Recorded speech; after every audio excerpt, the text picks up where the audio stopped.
Hello guys, welcome to my vlog. For today's video, luluto tayo ng pansit customer si Ate Christy. Ito yung ating mga ingredients ngayon sa pagluto ng pansit. Mayroon tayo dito 1/2 kilo of bihon. Mayroon tayong fish Mickey, Malaya brand. And also we have kikiam, this one. And we have napakaraming, what do you call this? Repolyo. And also we have our seasoning like magic sarap. And also we have here the chicken cubes. Ayan. Then ito meron tayong mga pampalas. Siyempre meron tayong silverstone soy sauce. Yan. Yung ating gagamitin para mas malasa yung ating pansit na lulutuin namaya. Kita na yan. May apoy. Malakas ba yung apoy ng gaso? Hindi ko pinalakas eh. Dinandahan ko lang baka masunog. Ano sunod na Lagyan ko na ito na ano yan, tubig. Walang tubig sauce. Ano to? Ano tawag dito? Yan ay sauce niya na yan. Sus na yan. Sige, tapos after that, yung gagawin natin. Lalagyan ko ng Magpapakulo tubig. tayo ng tubig. Then Hindi, after that, ilalagay ko dun. may tubig na, saka ilalagay yung pansit. Pansit. Ayan guys, yung gagawin natin sa pansit, siyempre bago natin ihalo dito sa kanyang sauce ay hugasan muna natin. Ayan. Then at the same time, balingan din sa gitna para hindi masyadong mahaba. No? Although yung pansit daw sabi ay pampahaba ng buhay, pero kaya natin putulin para hindi masyadong mahaba ba. Ayan.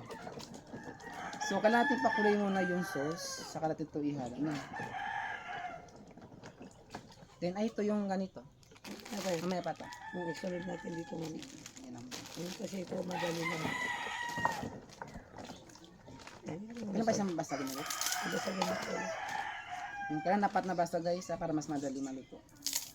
Tigas.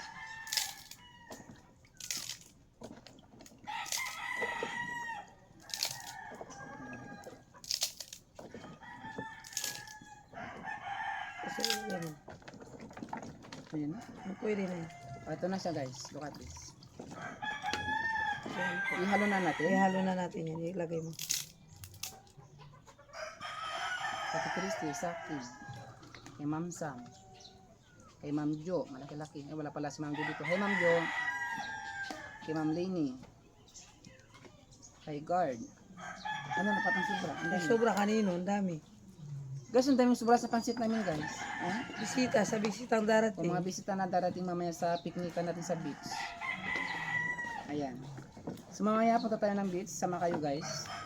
Marami tayong handa mamaya dun sa beach. Ayan.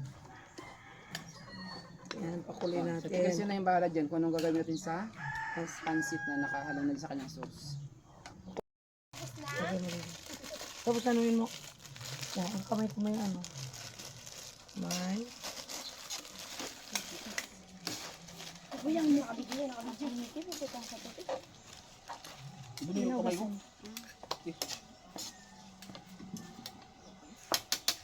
Parang nga apoy, Ate Christy. Ay, inainahan ko ma'am. Ah, wala talaga apoy, ito. Wala ganun.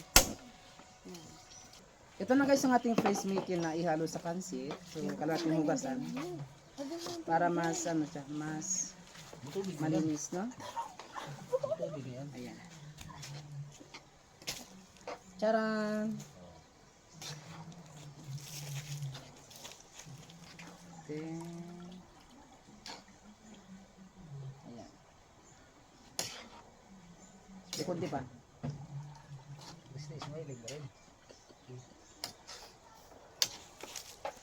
Pwede na ito? Ayan. So, hintayin natin ito na maluto yung pansit. Saka natin ihalo yung kanyang Uli. gulay. Yung ating nag-iisang repolyo. Nahinati natin ni Ma'am Bailey. Shout out kay Ma'am Lini. Shout out kay Ma'am Sharon. Shout out kay Ma'am Sam. Shout out kay Ma'am Jo. Sa mga friends ko mga Coast Guard. At saka kay Joel. Dapat yung pangalan ng mga ano. Hindi na. Mula, kasi maraming Joel eh. Dapat ay lang guard, alawan mo rin ka na. Tapos yung apelyido pa. Huwag na apelyido, alam na nila yun. Tikman mo nga sir, kung masarap na talaga. Hindi, sakto na, yun na, nakikita ko. Nagatindan sa... Pangit din yung maalat, di ba ma'am? Sakto lang. Sakto lang yan. Ma'am Len, tingnan mo dali. Okay lang yan, sir. Tikman ko.